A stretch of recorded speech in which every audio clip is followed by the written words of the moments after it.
Hello everyone, very good morning. I hope you are fine. Welcome to expert classes by Manju ma'am. Student, जैसा कि आप लोगों का time table आ गया है, जो कि प्रस्तावित डेट है अभी 17 अप्रैल से आप लोगों का एग्ज़ाम शुरू होने वाला है और 16 अप्रैल से जो है बीए वालों का और 17 अप्रैल से मतलब एमए वालों का जो है टाइम टेबल प्रस्तावित हुआ है, अभी कंफर्म नहीं है। तो देखिए, एग्ज़ामिनेशन को देखते हुए आज से हम आप लोगों का पेपर 4 यानी एमए 4 सेमेस्टर के जो बच्चे हैं जिनका पेपर 4 है, पेपर का नाम है basic of human rights in India.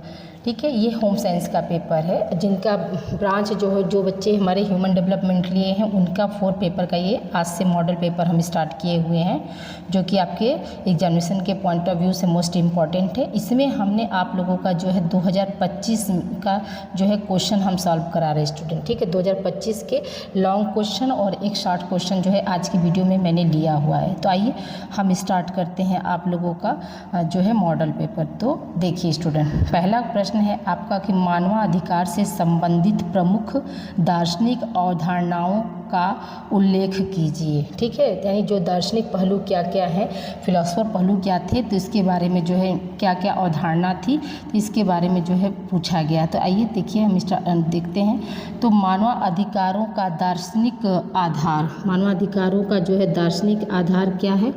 दार्शनिक आधार मुख्य रूप से मानवीय गरिमा, स्वतंत्रता, समानता, स्वतंत्रता और न्याय के सिद्धांतों पर टिका है। प्रमुख और धारणाओं में प्राकृतिक अधिकार, जिसे जन्मजात अधिकार, सामाजिक अनुबंध यानी राज्य द्वारा सुरक्षा की जिम्मेदारी, मानवीय गरिमा यानी हर व्यक्ति का सम्मान और सार्वभौमिकता यानी बिना भेदभाव के समान शामिल है, जो मानव अधिकारों को न्याय संगत और अपरिवर्तनीय बनाते हैं। तो देखिए यहाँ पे क्या कहा गया कि यहाँ पर जैसे मानवाधिकार से ये होना चाहिए जिसमें क्या हो, मानवीय गरिमा। मानवीय गरिमा का मतलब ये हुआ कि हर व्यक्ति को जैसे एक जैसा सम्मान मिले। ठीक है, और आपके समानता का अधिकार, स्वतंत्रता और न्याय सिद्धांतों के अनुसार, यानी कि उनको किसी भी तरह से, जैसे कोई भी राज्य के अगर वो निवासी हैं तो राज्य की ये पूरी जिम्मेदारी बनती है उनकी सुरक्षा का। ठीक है, और जो मानवीय मौलिक अधिकार जो होते हैं तो वो किसी भी बच्चे को जो है जन्म से ही मिल जाते हैं। ऐसा नहीं है कि जन्म के बहुत सारे जो अधिकार होते हैं, क्या है, माने मनुष्य का जन्म हुआ तभी से उसको क्या है, मतलब जन्मजात अधिकार जो है मिलते हैं। फिर क्या है, आप देखिए मानवाधिकार से संबंधित प्रमुख दार्शनिक अवधारणाएं क्या हैं, आपके निम्नलिखित है। पहला क्या, प्राकृतिक अधिकार और प्राकृतिक कानून। तो देखिए प्राकृतिक अधिकार और प्राकृतिक कानून में क्या दिया, तो जॉन लॉक जैसे विचारकों के अनुसार अधिकार जन्म से ही मनुष्य को प्राप्त होते हैं। जीवन, स्वतंत्रता, संपत्ति, जिन्हें कोई राज्य या संस्था जो है नहीं छीन सकती। यानी जो प्राकृतिक अधिकार का मतलब क्या हुआ कि जब मनुष्य का जन्म हुआ तभी से उसको मतलब ये अधिकार मिला गया, जिसमें क्या है, उसको जीने का अधिकार, ठीक है, उसको स्वतंत्रता का अधिकार, और जो भी उसका पैतृक संपत्ति है उसको प्राप्त होने का अधिकार। ये सब क्या है, जन्म के समय ही मिल जाता है और इसे कोई राज्य और कोई भी संस्था क्या है, इसको छीन नहीं सकती। दूसरा क्या है आपका मानवीय गरिमा। यह मानव अधिकारों की आधारशिला है। यह मानता है कि प्रत्येक व्यक्ति का अपना एक मौलिक मूल्य है और वह सम्मान के योग्य है, चाहे उसकी स्थिति कुछ भी हो। यानी कहने का मतलब क्या है कि हर व्यक्ति का जो है मान सम्मान, अपनी एक प्रतिष्ठा, अपनी एक गरिमा होती है, जो कि मतलब मानव अधिकारों की क्या होती है, आधारशिला, यानी उसका बेस होता है।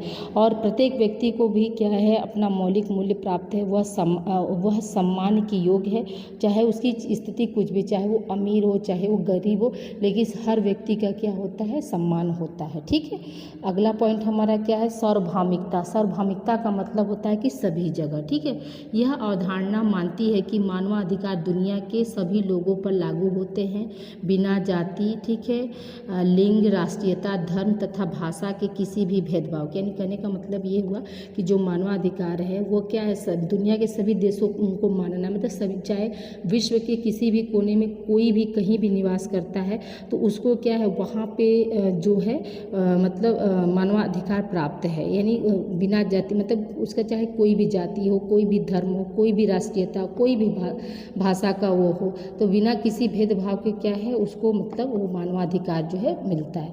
फिर क्या सामाजिक अनुबंध, तो जीन जैक्स रूसो जैसे दार्शनिकों के अनुसार नागरिक अपने कुछ अधिकार राज्य को सौंपते हैं, बदले में राज्य नागरिकों के अधिकारों की रक्षा करने के लिए बाध्य है। यदि राज्य ऐसा नहीं करता है तो जनता को नया राज्य बनाने का क्या है अधिकार मिलता है। यानी कहने का मतलब है कि अगर कोई भी मतलब व्यक्ति है किसी भी राज्य में अगर रहता है तो अगर उस राज्य की जो है शासन व्यवस्था उस व्यक्ति की अगर सुरक्षा नहीं कर पाती है, अगर उसको बाध्य करती है, तो वो कोई भी मतलब व्यक्ति जो है कहीं भी जाकर अपना नए राज्य में जाकर वो रहने का जो है अधिकार उसको मिलता है। फिर क्या है आपका अभिभाज्यता और परस्पर निर्भरता, मानवाधिकार को अलग नहीं किया जा सकता। जैसे नागरिक है, राजनीतिक, आर्थिक और सामाजिक अधिकार वे सभी एक दूसरे पर निर्भर है। एक के बिना क्या होता है दूसरा अधिकार, दूसरा मतलब क्या है अधूरा होता है। यानी कहने का मतलब क्या हुआ कि देखिए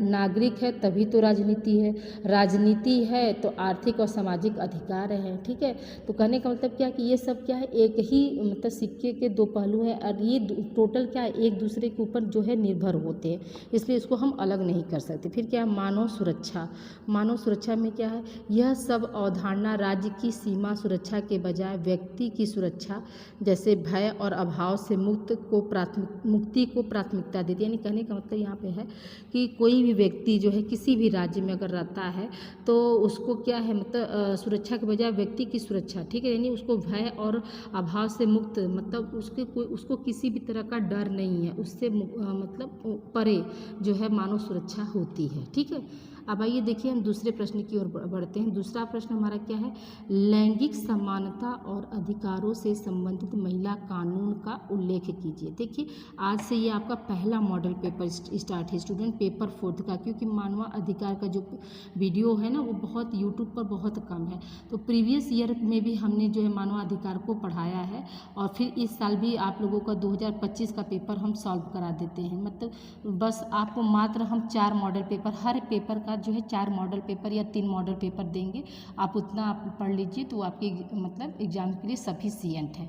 ठीक है, तो इस वीडियो को आप लोग ज़्यादा से ज़्यादा आप लोग शेयर करिएगा ताकि सभी बच्चों को पता चल सके कि नहीं जो है क्लास अब जो है स्टार्ट हो गया। तो प्लीज़ अपना जो है लाइक और शेयर करना ना भूलें, अपना वैल्यूएबल कमेंट भी आप लोग दीजिए। अगर किसी भी तरह का डाउट है, कोई भी आप मतलब यूनिट पढ़ना चाहते हैं, कोई भी यूनिट का जैसे स्पेशल कोई टॉपिक पढ़ना चाहते हैं तो आप मुझे मैसेज करिएगा, तो मैं आपका उस टॉपिक से रिलेटेड जो है वीडियो आप लोगों को क्लास में प्रोवाइड कर दूंगी। ओके, तो आइए स्टूडेंट देखते हैं हम भारत में लैंगिक समानता और महिला अधिकारों की रक्षा के लिए संवैधानिक अनुच्छेद 14, 15, 16 और कई वैधानिक कानून मौजूद है।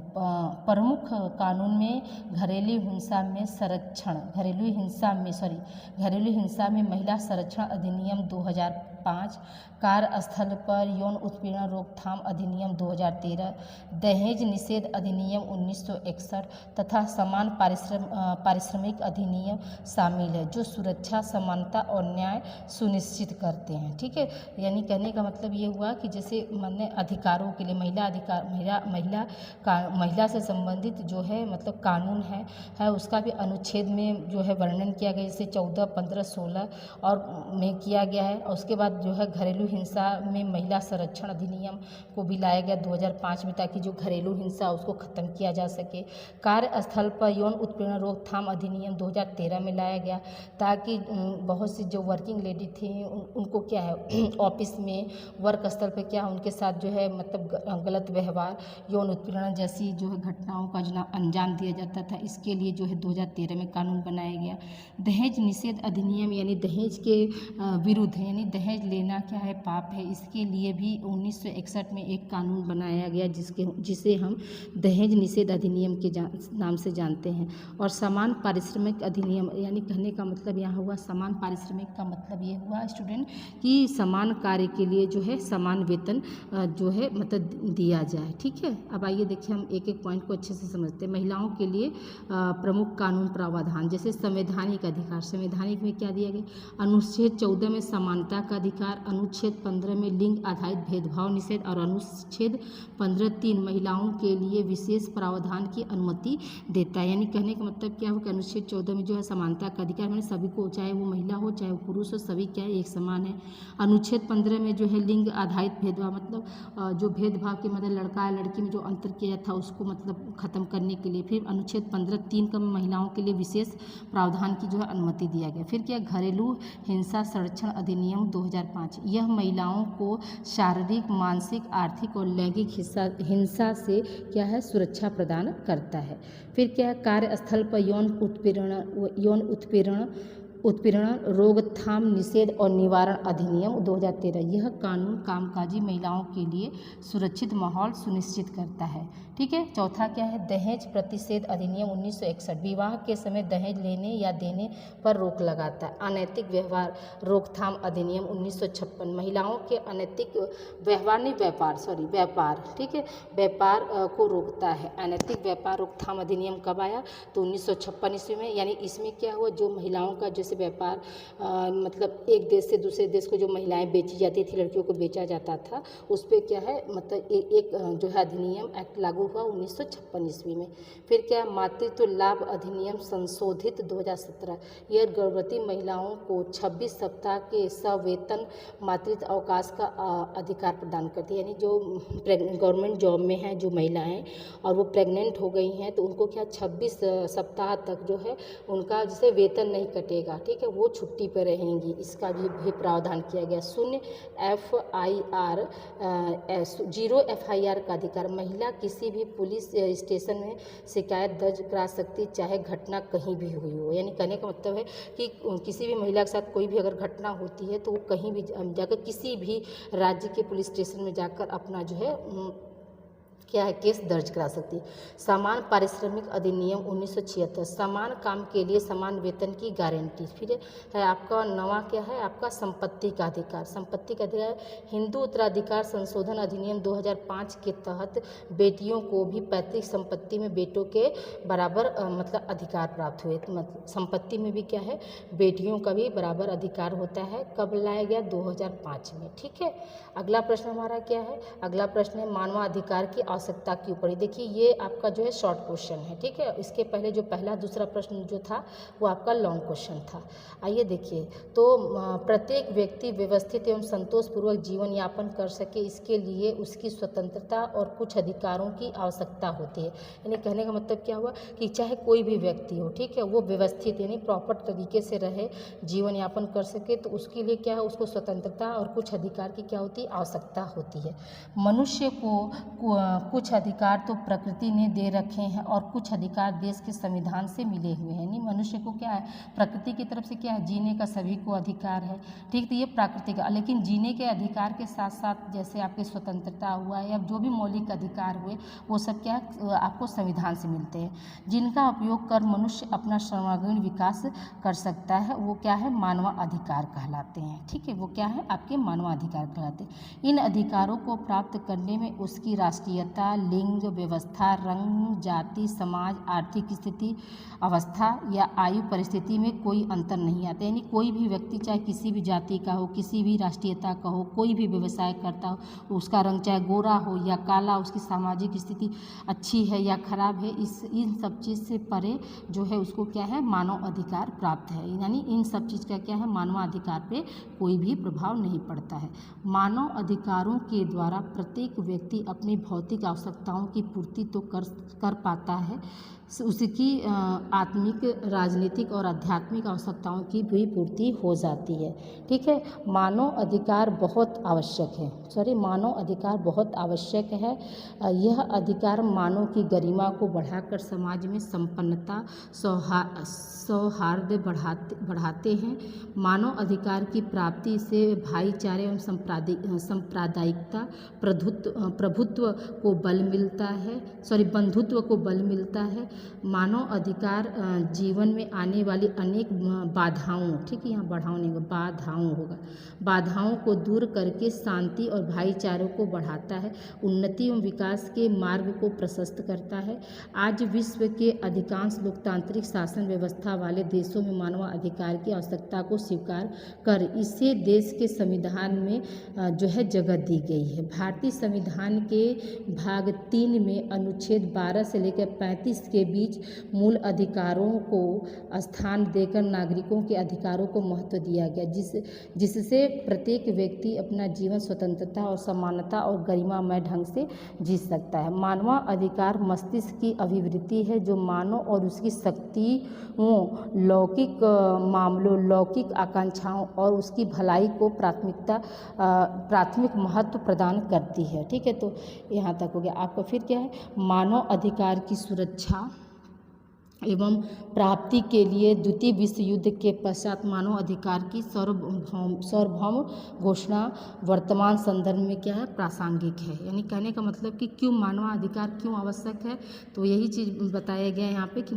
कोई भी व्यक्ति चाहे किसी भी जाति किसी भी धर्म का हो, ठीक है, चाहे उसका रंग गोरा हो या काला हो या फिर वो मतलब उसकी आर्थिक स्थिति अच्छी हो या न हो, इन सब चीज़ के में कोई भेदभाव किए बिना क्या है, सभी व्यक्ति को एक समान जो है मानवाधिकार दिया गया। और ये मानवाधिकार जो है विश्व के हर कोने में हर व्यक्ति को मिला है और विश्व का हर देश जो है अपने अपने संविधान में जो है इसको क्या किया है, शामिल किया है। ठीक है, तो आई होप यहाँ तक आप लोग को समझ में आ गया होगा स्टूडेंट। आज के लिए इतना ही, तो मिलते हैं हम कल की क्लास में। और कल भी 2 लॉन्ग क्वेश्चन रहेगा आपका। अगली क्लास चाहे जब भी, कल या परसों जब भी लगे, तो 2 लॉन्ग क्वेश्चन और 2 शॉर्ट क्वेश्चन रहेगा। तो इसी तरह से हम आप लोगों को ज़्यादा लंबा नहीं, 20 मिनट 15 मिनट का वीडियो आप लोगों को हम डेली दे देंगे, तो आप लोग उससे जाकर पढ़कर अपनी तैयारी कर लीजिएगा। ठीक है, और ये जितने सारे जो एक्ट हैं, अधिनियम है, जो ईयर वाइज, इसको एक जगह आप लोग लिख लीजिएगा। आप लोगों में से इस बार जो है नेट का फॉर्म अगर आता है, मई में आएगा स्टूडेंट, तो आप लोग भर दीजिएगा नेट का। तो ये सारे जो जैसे घरेलू हिंसा संरक्षण अधिनियम, तो ये जितने ईयर वाइज जो हमने अधिनियम अभी बताया है, इसको एक जगह लीजिए। ये आपके नेट के में आपको ये सब जो है हेल्प करेगा। ठीक है, तो मिलते हैं हम अगली क्लास में। तो प्लीज़ वीडियो को लाइक और शेयर करना ना भूलें और अपना ख्याल रखिए और अच्छे से बस आप लोग पढ़ाई करिएगा। ठीक है, okay, thank you for watching student.